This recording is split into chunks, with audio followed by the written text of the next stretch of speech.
Welcome to cam bio. आज हम discuss करेंगे एटॉमिक स्ट्रक्चर्स के कुछ क्वेश्चंस जो कि आपको एग्जाम में हेल्प करेंगे।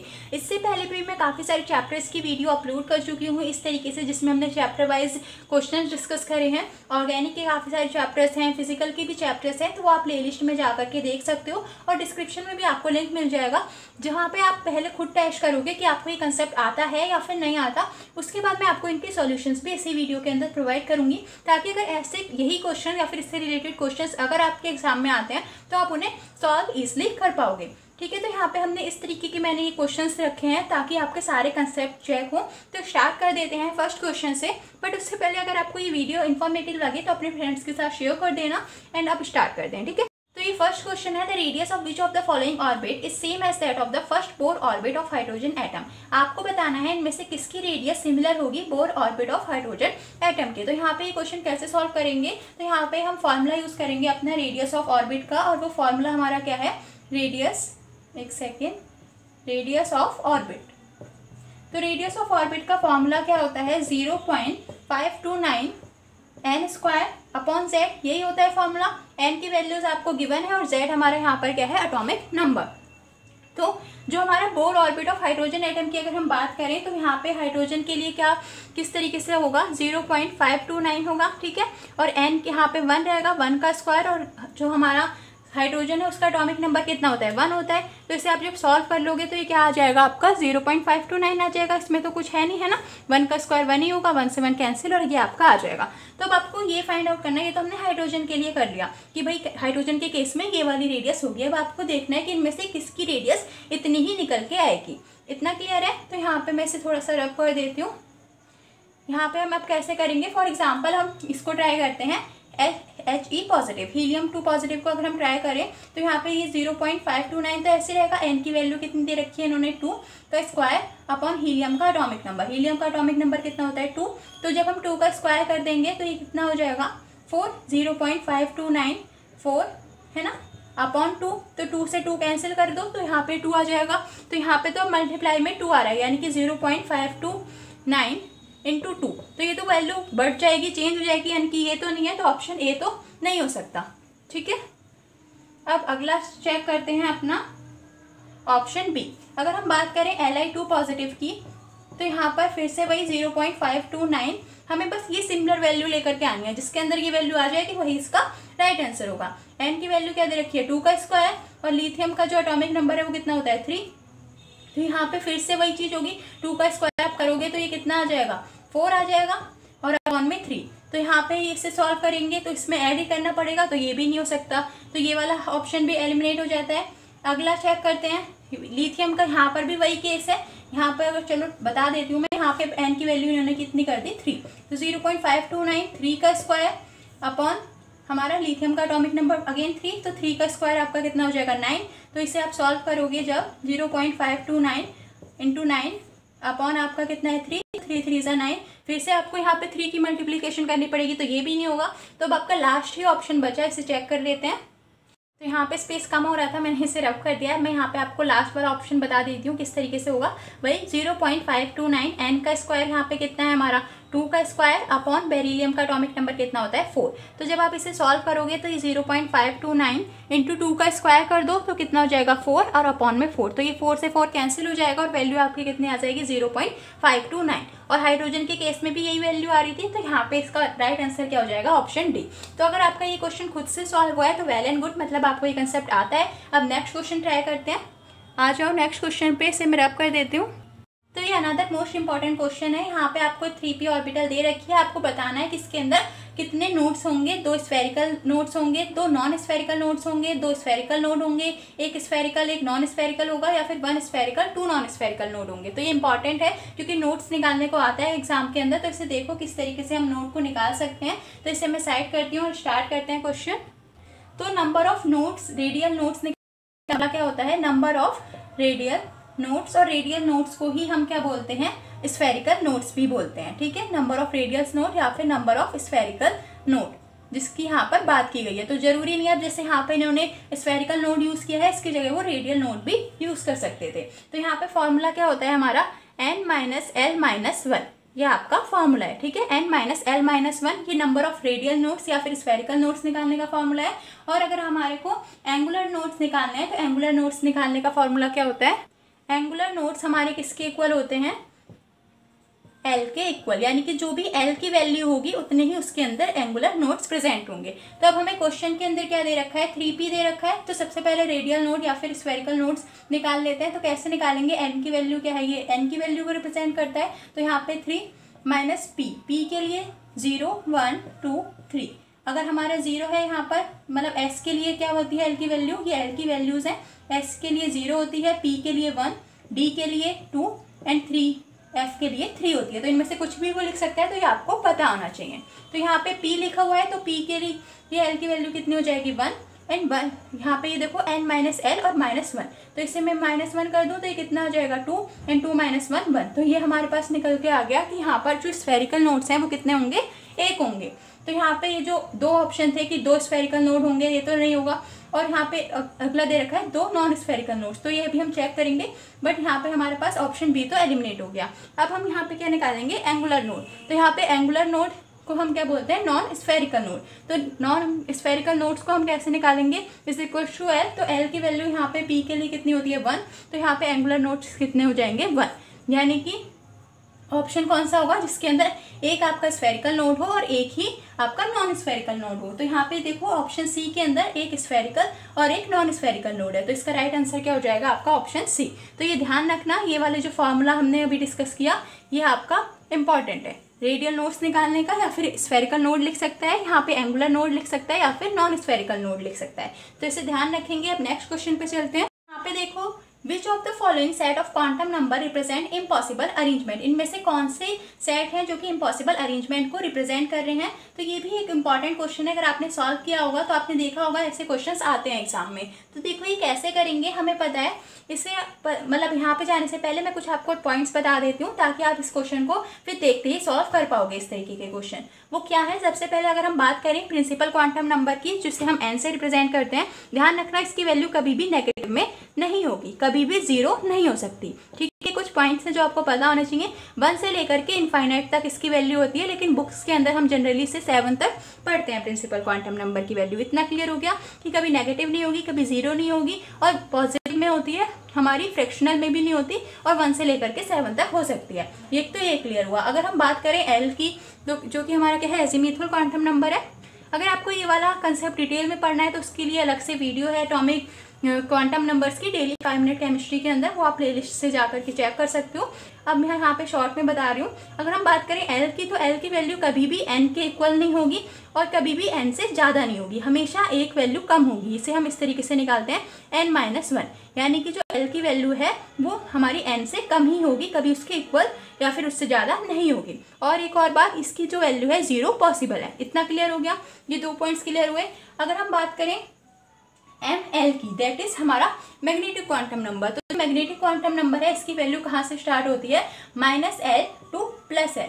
ठीक है, ये L क्या है आपका, यही जो आपने यहाँ से अजीमुथल क्वांटम नंबर निकाला होगा। और अगर बात करें एम एस की, यानी कि हमारा जो मैग्नेटिक क्वांटम नंबर है, तो इसकी 2 इस तरीके से हम लिख सकते हैं, +½ भी लिख सकते हैं एक इलेक्ट्रॉन को रिप्रेजेंट करने के लिए, और -½ रिप्रेजेंट करने के लिए भी हम लिख सकते हैं। ये हमारा किसके लिए होता है, क्लॉकवाइज के लिए, ये एंटी क्लॉकवाइज के लिए। इतना क्लियर है। अब अपने क्वेश्चन पे आ जाओ। यहाँ पे देखो, तो यहाँ पे इन्होंने ये n की वैल्यूज तो सब पॉसिबल हो सकती हैं, तो इसमें हम कुछ चेक करने की वो नीड नहीं है, क्योंकि सारी हमारी पॉजिटिव इंटीग्रल वैल्यूज हैं, 1 से ज़्यादा हैं। अब बात करें अगर l की, तो यहाँ पे अभी मैंने आपको बताया कि कभी भी जो हमारी n है और l की वैल्यू नहीं होगी, हमेशा एक कम ही होगी। तो अगर यहाँ पे n की वैल्यू 3 है, तो इसकी मैक्सिमम पॉसिबल वैल्यू कितनी हो सकती थी, 2 ही हो सकती थी, क्योंकि यहाँ पे n से कम ही होगी। तो n-1 3-1 करोगे तो मैक्सिमम पॉसिबल वैल्यू 2 ही थी। तो ये तो हो नहीं सकता, तो ऑप्शन क्या हो जाएगा, जो कि पॉसिबल नहीं है अरेंजमेंट। ठीक है, अब बी को चेक करते हैं। बी की अगर हम बात करें तो 4 है यहाँ पर, इसकी 0 पॉसिबल है, क्योंकि ये तो हमारी क्या होगी, इसे एल को अगर हम यहाँ पर निकालेंगे तो कैसे निकालेंगे इसका एल, n-1, तो क्या है यहाँ पे 4 है, 4-1 3, तो ये तो मैक्सिमम पॉसिबल वैल्यू हो गई। इससे पहले की सारी पॉसिबल वैल्यूज पॉसिबल है, 0 1 2 3, ये सारी यहाँ पे पॉसिबल है, तो ये 0 तो पॉसिबल है। और अगर हमारा L 0 है तो यहाँ पे हमारा ML भी 0 ही होगा, ये भी पॉसिबल है, और MS 1/2 भी पॉसिबल है। तो बी तो ऑप्शन सही है, यानी कि ये पॉसिबल है। आप ऑप्शन सी देखते हैं। ऑप्शन सी के अंदर क्या दे रखा है, एन की वैल्यू 3 दे रखी है, एल की वैल्यू 2 और एम एल की वैल्यू -3 दे रखी है। तो क्या -3 वैल्यू पॉसिबल है? अभी हमने पढ़ा कि जो एल की वैल्यू है अगर 2 है तो एम एल की वैल्यू कितनी होगी, -l से लेकर के +l तक होगी, है ना। तो यहाँ पे अगर मैं -l से -2, -1, 0, +1 एंड +2, तो यहाँ पे 3 तो आ ही नहीं रहा कहीं पे भी, तो एम एल की वैल्यू -3 नहीं हो सकती अगर एल की वैल्यू क्या है, 2 है। तो ए और सी जो है ऑप्शन है जो कि पॉसिबल नहीं है। तो इसका राइट आंसर क्या हो जाएगा, ऑप्शन ए। ये दोनों अरेंजमेंट पॉसिबल नहीं है। एक बार डी भी चेक कर लेते हैं। तो यहाँ पे एन की वैल्यू 5 दे रखी है, एल की वैल्यू 3 पॉसिबल है, क्योंकि अभी मैंने आपको बताया जैसे कि यहाँ पे आप निकालोगे एल की वैल्यू, तो यहाँ पे आप कैसे निकालोगे, n-1, तो मैक्सिमम वैल्यू कितनी आ गई, 4, और इससे पहले वाली सारी पॉसिबल है, दैट इज 0, 1, 2, 3, इनमें से कोई सी भी लिखी हो तो वो पॉसिबल है। तो 3 तो पॉसिबल है। अब बात करें एम एल की वैल्यू 0 पॉसिबल है, हाँ पॉसिबल है, आप चेक कर सकते हो। यहाँ पे अगर हम बात करें एल की वैल्यू, अगर हम पॉसिबल से ही मैक्सिमम पॉसिबल वैल्यू से ही चेक कर रहे हैं, तो यहाँ पे ये 4 होगा। तो यहाँ पे अगर 4 है तो यहाँ पे कैसे होगा, -l2 + l जाएगा, तो -4, -3, -2, -1, 0, और इसके बाद आपका +1, +2, +3 एंड +4। तो 0 तो पॉसिबल है, यानी कि डी ऑप्शन भी आपका ठीक होगा, मतलब कि ये वाला अरेंजमेंट भी पॉसिबल है। तो इसका अब एक बार ये लास्ट ऑप्शन भी चेक कर लेते हैं। तो यहाँ पे n की वैल्यू कितनी दे रखी है, 5, l की वैल्यू 3, हाँ पॉसिबल है, क्योंकि अगर हम क्या करें n को कैसे, l को कैसे निकाल रहे हो आप, n-1 करके निकाल लो, तो मैक्सिमम पॉसिबल वैल्यू l की कितनी आ गई, 4 आ गई, बट इससे पहले वाली भी तो सारी पॉसिबल होंगी। तो 0, 1, 2, 3 ये सारी पॉसिबल है, ठीक है। तो ये तो ठीक होगा। अब यहाँ पे एम एल की वैल्यू 0, अगर एल की वैल्यू 3 है, तो अगर एल की वैल्यू 3 है, हमारी यहाँ पे गिवन है 3 है, तो यहाँ पे अगर हम इससे निकालें तो एम एल की वैल्यू 0 पॉसिबल है कि नहीं, ये हमें चेक करना है। तो हम कैसे चेक करते हैं इसे, -ml को निकालने के लिए हम -l से +l तक चेक करते हैं, है ना। तो यहाँ पे क्या हो जाएगा, -3, -2, -1, 0, +1, +2 एंड +3। तो 0 तो पॉसिबल है, यानी कि ऑप्शन डी वाला जो अरेंजमेंट है ये भी पॉसिबल है, बस ऑप्शन ए और सी जो है पॉसिबल नहीं है। तो इसका राइट आंसर ऑप्शन ए हो जाएगा। नेक्स्ट क्वेश्चन पे चलते हैं अब। तो यहाँ पे ध्यान दो, ये question number 4, electromagnetic radiation with maximum wavelength. आपसे पूछ रहा है किसकी वेवलेंथ मैक्सिमम होगी। तो अगर आपको पूरा इलेक्ट्रोमैग्नेटिक स्पेक्ट्रम नहीं लर्न है तो कुछ पॉइंट ऐसे हैं जो कि आपको पता होने चाहिए जहाँ से ये क्वेश्चन आया हुआ है। तो ये आपका इलेक्ट्रोमैग्नेटिक स्पेक्ट्रम में से ही क्वेश्चन है। तो यहाँ पे वो पॉइंट्स जो मैं आपको बता रही हूँ इन्हें नोट कर लो। तो जो हमारी रेडियो वेव होती है इसकी वेवलेंथ क्या होती है, मैक्सिमम होती है, ठीक है। तो ऑप्शन आपका 20 का राइट आंसर होगा। लेकिन कुछ और पॉइंट्स हैं जो मैं यहाँ पे आपको बता रही हूँ, ताकि अगर वही है कि अगर इससे रिलेटेड कुछ क्वेश्चन आ जाए तो आप वो सॉल्व कर पाओ। हमें पता है जिसकी एनर्जी मैक्सिमम होती है उसकी वेवलेंथ मिनिमम होती है, या आपस में इन्वर्सली रिलेटेड होते हैं। तो अगर आप क्वेश्चन ये आ जाता कि किसकी जो वेवलेंथ है, मतलब किसकी एनर्जी मिनिमम होगी, यहाँ पे अभी तो ये पूछ रहा है कि मैक्सिमम वेवलेंथ किसकी होगी, तो रेडियो वेव होगी हमारी, पर इसकी अगर वेवलेंथ मैक्सिमम है तो इसकी एनर्जी मिनिमम होगी। तो इन सब में से एनर्जी मिनिमम किसकी होगी, हमारी रेडियो वेव की। तो इसकी मैक्सिमम वेवलेंथ और एनर्जी मिनिमम होती है। अब अगर हम बात करें एक और, यहाँ पे ध्यान दो, कॉस्मिक रे। कॉस्मिक रे से भी क्वेश्चंस पूछ लेते हैं। तो कॉस्मिक रे में जस्ट अपोजिट होता है आपका रेडियो वेव का। तो इसे आप रिलेट करके लर्न कर सकते हो। जैसे इसकी वेवलेंथ मैक्सिमम है तो इसकी क्या मैक्सिमम होती है, एनर्जी मैक्सिमम होती है। और अगर इसकी एनर्जी मैक्सिमम है तो इसकी वेवलेंथ क्या हो जाएगी, मिनिमम हो जाएगी इन इलेक्ट्रोमैग्नेटिक स्पेक्ट्रम। ये दोनों पॉइंट क्लियर हो गए। अब एक और पॉइंट आप नोट कर सकते हो अपनी कॉपी के अंदर, जो हमारा विजिबल रीजन है। विजिबल रीजन कौन सा, जहाँ पर हम देख पाते हैं। तो ये विजिबल रीजन कौन सी वेवलेंथ से कौन सी वेवलेंथ तक लाई करता है, ये पूछ लेते हैं। तो ये कहाँ से स्टार्ट होता है आपका, 4000 एंगस्ट्रॉम से लेकर के 7000 एंगस्ट्रॉम के बीच का जो रीजन है, ये क्या है, इतनी एंगस्ट्रॉम हमारा क्या है जिसके अंदर हम वेवलेंथ को मेजर कर रहे हैं। तो यहाँ पे इतने रीजन में हमारा विजिबल रीजन लाई करता है। तो ये कुछ पॉइंट्स थे जो मैंने आपको इस क्वेश्चन के साथ बता दिए हैं। और इसका राइट आंसर आपका क्या है, ऑप्शन बी। अब लास्ट क्वेश्चन देख लेते हैं।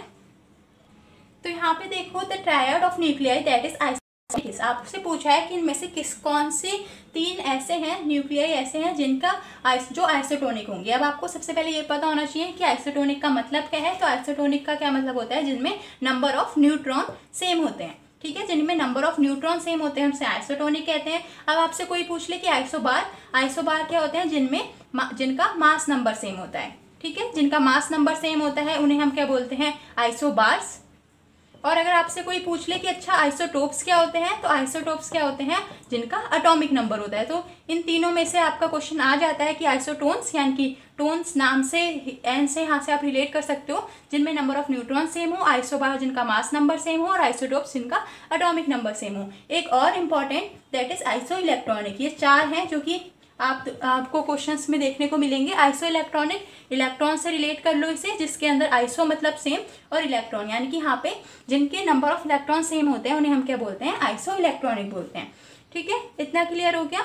तो अगर मैं आपको, वैसे इन सब के एग्जाम्पल आपको पता ही होंगे, तो हम अपने क्वेश्चन पे ही आ जाते हैं। बट आइसो इलेक्ट्रॉनिक का मैं आपको बता देती हूँ एग्जाम्पल, जैसे कि सोडियम Na पॉजिटिव है, नियॉन है, आपका मैग्नीशियम 2 पॉजिटिव है।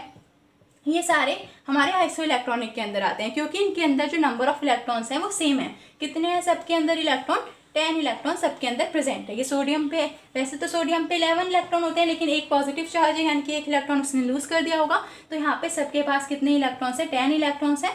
तो यहाँ पे आपको ये जो चारों पॉइंट्स हैं ध्यान रखने हैं। अब अपने क्वेश्चन पे देखो, आपसे यहाँ पे क्या पूछा है कि इसमें से आइसोटोनिक कौन से होंगे, यानी कि आपको क्या निकालना है, किसके नंबर ऑफ न्यूट्रॉन सेम होंगे। नंबर ऑफ न्यूट्रॉन कैसे निकालते हैं, mass number minus atomic number. तो सबका mass number minus atomic number करो और आपको आंसर आ जाएगा।